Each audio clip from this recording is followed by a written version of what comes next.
Guys, I just got my new helmet delivered. Let's unbox it. Let's see what I got.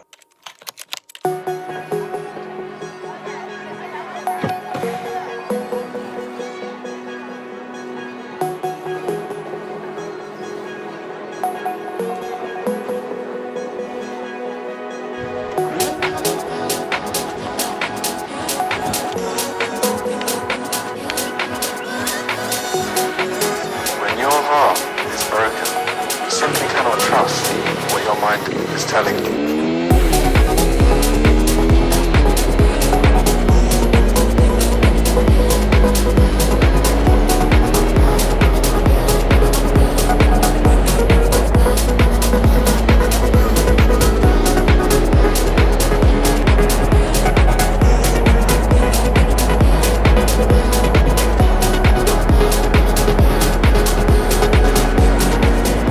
Now let me tell you something. आज तक मैंने बहुत सारे helmet use किए हैं because मैं जो बाइक के वीडियो बनाता हूं वहां पे पीओवी रहता है, point of view, and for that हम लोगों की हेलमेट से रिक्वायरमेंट्स इंक्रीज हो जाती हैं compare to a normal biker. एक नॉर्मल बाइकर को हेलमेट में क्या चाहिए? हेलमेट स्टाइलिश हो, अच्छी सेफ्टी हो, अच्छी फिटिंग हो. बट फॉर अ पर्सन जो कि रिकॉर्डिंग कर रहा है, वीडियो बना रहा है, ऑडियो रिकॉर्ड कर रहा है, helmet becomes a studio for us.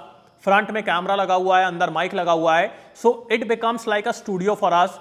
And for that हम लोगों की रिक्वायरमेंट्स इंक्रीज हो जाती हैं. वो क्या रिक्वायरमेंट्स हैं? सबसे पहले हेलमेट लाइट वेट होना चाहिए बिकॉज अगर वो इनिशियली हैवी होगा तो बाद में जब हम उसमें गोप्रो लगाएंगे, मीडिया मोड लगाएंगे, माइक लगाएंगे, तब उसका वेट अनबेरेबल हो जाएगा और फिर हमको नेक में दिक्कत होगी, विंड में दिक्कत होगी. सो इनिशियली उसका वेट कम होना चाहिए ताकि बाद में जब हम उसमें चीज़ें लगाएं तब उसका वेट बेरेबल हो. सेकेंडली उसमें साउंड इंसुलेशन बहुत अच्छा होना चाहिए.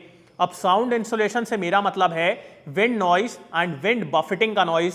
अगर हेलमेट में बहुत ज़्यादा विंड नॉइज और विंड बफेटिंग का नॉइज आएगा फिर ऑडियो उतना अच्छा रिकॉर्ड नहीं होगा, माइक डिस्टॉर्ट करेगा. एंड सेकेंडली हम लोग को भी बहुत ज़्यादा विंड नॉइज आएगा तो हम लोग भी चिल्लाएंगे ताकि हम लोग को अपनी आवाज़ सुनाई दे, तो फिर अगेन माइक डिस्टॉर्ट करेगा. तो इवन एट 100, 120, 140 विंड नॉइज और विंड बफेटिंग का नॉइज नहीं आना चाहिए.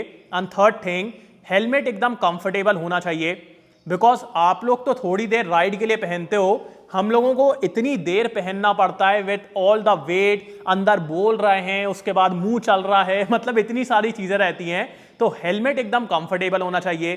तो ये तीन रिक्वायरमेंट्स बहुत इंपॉर्टेंट है and that is why I went with Tivra alter ego 2.0 because first of all it's so damn light weight. इसका वेट है 1390 प्लस माइनस 50 ग्राम. सो एकदम लाइट वेट हेलमेट है and it's because it's made out of composite fibre. Usually आपको इस price में composite fibre देखने को नहीं मिलेगा बिकॉज कंपोजिट फाइबर को मास मैन्युफैक्चर करने में काफ़ी दिक्कत होती है and that is why most brands don't use it. और जो यूज़ करते भी हैं वो 30% कंपोजिट फाइबर और 70% रेजन यूज़ करते हैं. बट यहाँ पे आपको 70% कंपोजिट फाइबर और 30% रेजन मिलेगा. सो एकदम हाई क्वालिटी कंस्ट्रक्शन है एंड बिकॉज ऑफ दैट यहाँ पे आपको प्रॉपर सेफ्टी मिलेगी. एकदम लाइट वेट हेलमेट है, हाई डेंसिटी ईपीएस है, डॉट प्लस आईएसआई सर्टिफिकेशन है. सो सेफ्टी भी एकदम अच्छी है और एकदम लाइट वेट हेलमेट है. एंड सेकेंडली यहाँ पे यार इंसुलेशन इतना अच्छा है, इतना अच्छा है. मैंने जब पहली बार इस हेलमेट को लगाया था ना तो मेरे को ऐसा लगा कि यार कोई विंड की आवाज़ नहीं है. बाकी सब कुछ सुनाई देता है, हॉर्न, ट्रैफिक का साउंड, सब कुछ, बट विंड की बिल्कुल आवाज़ नहीं है. पहले जो मैं हेलमेट यूज़ कर रहा था वहाँ पे even at 40-50 kilometres per hour मेरे को ऐसा लगता था कि कितनी विंड की आवाज़ है. मैं रुक के देखता था कि क्रॉस विंड चल रही है क्या, क्रॉस विंड नहीं चलती थी. मैं पेड़ को देखता था, पेड़ भी एकदम शांत खड़े हैं और मेरे को इतनी ज़्यादा विंड की आवाज़ आ रही है. बट जैसे ही मैं बाइक चलाऊँ तो फिर उतनी आवाज़ आए तो मेरे को इतनी दिक्कत होती थी बिकॉज मेरे को इतना ज़्यादा चिल्लाना पड़ता था बिकॉज मेरे को अपनी आवाज़ सुनाई नहीं देती थी. एंड सेकेंडली जो माइक था, बिकॉज माइक यहाँ पे रहता है और हेलमेट का आउटर शेल यहाँ पे है, तो माइक में भी इतना ज़्यादा डिस्टॉर्शन आता था जिसकी वजह से वीडियो उतने अच्छे नहीं बन पाते थे. But when I started using this helmet, यार कोई विंड की आवाज़ नहीं है, कोई हल्ला नहीं है, कुछ नहीं है. Even at 130, 140, 150 kilometres per hour मैं जब अपनी मुंडी ऊपर करता हूँ एकदम साइलेंट. मतलब वो चीज़ मेरे को बहुत सही लगी कि यहाँ पे अब मेरे को उतना चिल्लाना नहीं है, कोई दिक्कत नहीं है, कोई ईयर प्लग नहीं पहनने हैं. पहले मैं ईयर प्लग पहनता था, अब मेरे को कुछ नहीं पहनना है यार. आई एम वेरी कंफर्टेबल, कोई फालतू की आवाज़ नहीं है, कुछ नहीं है. और मजे से बाइक चलाओ। ऑल्सो आप ये येलो कलर देख रहे हो, ये टीवरा ने स्पेशली डेवलप किया है ताकि राइडर्स को ज़्यादा बेटर विजिबिलिटी मिले, बिकॉज आपने भी देखा होगा कई बार राइडर्स रोड में विजिबल नहीं होते हैं, जिसकी वजह से ट्रक वाले, कार वाले उनसे जाके टकरा जाते हैं, एक्सीडेंट हो जाता है। सो राइडर्स को ज़्यादा बेटर विजिबिलिटी मिले और राइडर्स प्रॉपरली रोड में विजिबल हो, उसके लिए टीवरा ने ये स्पेशल येलो कलर डेवलप किया है, जो कि डे टाइम में और नाइट टाइम में आपको बहुत अच्छी विजिबिलिटी देगा, एंड बिकॉज ऑफ दिस आपके एक्सीडेंट कम होंगे। Now let me show you the helmet up close. So यहाँ पे आप देखेंगे कि आपको काफी इंट्रिकेट डिजाइन देखने को मिलने वाला है, and if you want some other design तो वो भी अवेलेबल है, and if you want a plain helmet तो वो भी अवेलेबल है। सो वो आप टीवरा की वेबसाइट में चेक कर सकते हो।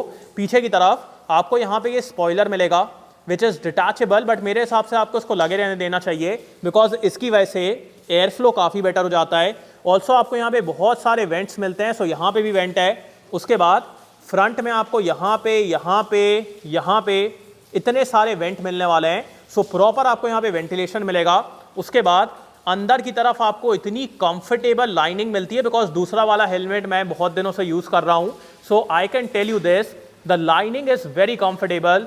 पहले दिन से आपको इतना कंफर्टेबल फील होने वाला है, so the lining is very good. उसके बाद यहाँ पे आपको डबल डी मिलेगा, ग्राफिक्स मिलेंगे जो कि बहुत अच्छे लगते हैं, एंड ऑल्सो आपको यहाँ पे क्विक रिलीज मिलेगा। So it's a very like nicely built helmet. अच्छा, अब यहाँ पे मैं आपको एक बात और बताना चाहूँगा कि मेरे को टीवरा के बारे में पता कैसे चला, बिकॉज मेरे को बिल्कुल भी आइडिया नहीं था कि कोई इंडियन ब्रांड इंडिया में इतने अच्छे हेलमेट बना रहा है। सो मैं KTM के एक इवेंट पे गया था, ड्यूक 390 का इवेंट था, और वहाँ पे पूरा रिव्यू वगैरह करने के बाद मैं KTM की टेक्निकल टीम के साथ बैठा हुआ था, और उनसे हम लोग की बातें चल रही थी कि क्या बाइक में अच्छा लगा, क्या ख़राब लगा, क्या इम्प्रूव किया जा सकता है, यूजुअल चीज़ें।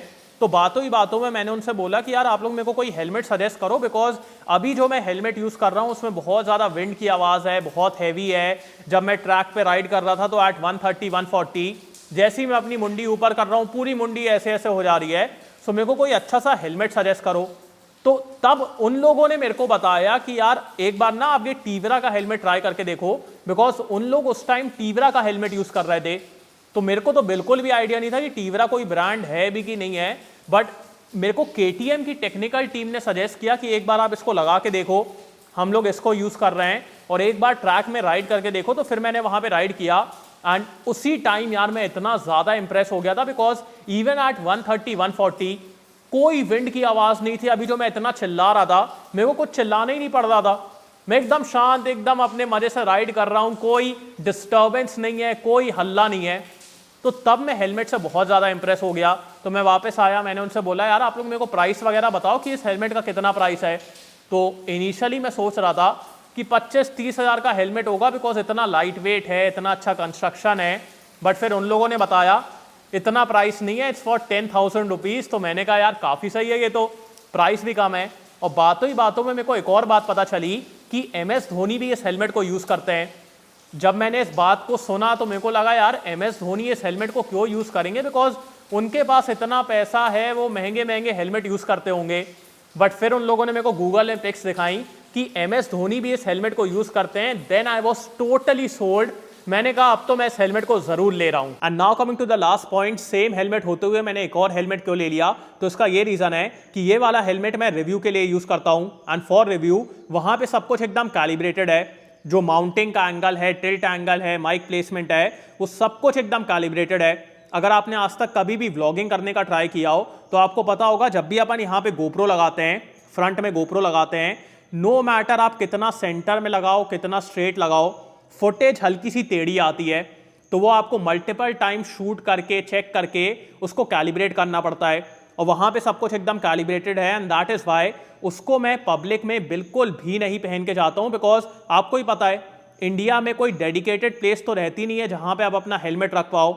अगर आप बाइक के साथ छोड़ोगे तो ऐसे हेलमेट को पक्का से कोई छेड़ने वाला है, और अगर आप इसको गार्ड के पास सबमिट करोगे या फिर कहीं पे लॉकर रूम में दे दोगे तो वहाँ पे उतने अच्छे से रखते नहीं है, गिरा देते हैं, और अगर ये गिरा तो पूरा एडजस्टमेंट बिगड़ आएगा, महीनों का मतलब बिगड़ आएंगी चीज़ें, रिव्यू उतने अच्छे से बन नहीं पाएंगे। And that is why I don't wear this helmet जब मेरे को जिम जाना है या फिर नॉर्मल दोस्तों के साथ राइड के लिए जाना है। And that is why I got this helmet. अगर मेरे को जिम जाना है, अब राइड पे जाना है, दोस्तों के साथ जाना है, तो मैं ये वाला हेलमेट पहन के जाऊँगा। और मेरे को कोई टेंशन नहीं है कि कोई माउंटिंग बिगाड़ देगा, एडजस्टमेंट बिगाड़ देगा, कोई दिक्कत नहीं। और सेम क्यों ले लिया? बिकॉज इस हेलमेट से मैं इतना खुश हूँ, मैंने कहा क्यों ज़बरदस्ती यहाँ वहाँ ट्राई करना, अगर वो ख़राब निकल गया तो फिर दिक्कत हो जाएगी। बिकॉज इंडिया में आपको ही पता है, और स्पेशली इन माई सिटी कोई वो ट्राई करने का तो है नहीं। तो या तो आप लेके ट्राई करो, और अगर फिर पसंद नहीं आया तो दिक्कत वाली बात है। तो मेरे को लगा यार जब अपन इससे इतना खुश हैं तो इसी को ले लेते हैं। And that is why I went with Tivra alter ego 2.0। So बहुत ही सही हेलमेट है अगर आपको व्लॉगिंग करना है, मोटो व्लॉगिंग करना है, और अगर आपको 10,000 के अंदर एक प्रॉपर लाइट वेट हेलमेट चाहिए जिसमें विंड की आवाज़ उतनी ना आए, जिसमें प्रॉपर आपको ग्राफिक्स मिले, सेफ्टी मिले, फिर मैं कहूँगा आपको इसको ज़रूर चेकआउट करना चाहिए। सो इसकी लिंक मैं आपको डिस्क्रिप्शन में दे दूंगा, और मेरे को लगा आप लोग को भी बता दूं बिकॉज बहुत ही सही हेलमेट है। सो आपको ये वीडियो कैसा लगा, do tell me in the comments. Thanks for watching guys, hope you like this video. इसको लाइक कर देना, सब्सक्राइब करना, बेल आइकन दबा देना, इन कमेंट डाउन बिलो आपको वीडियो कैसा लगा। In next video, bye.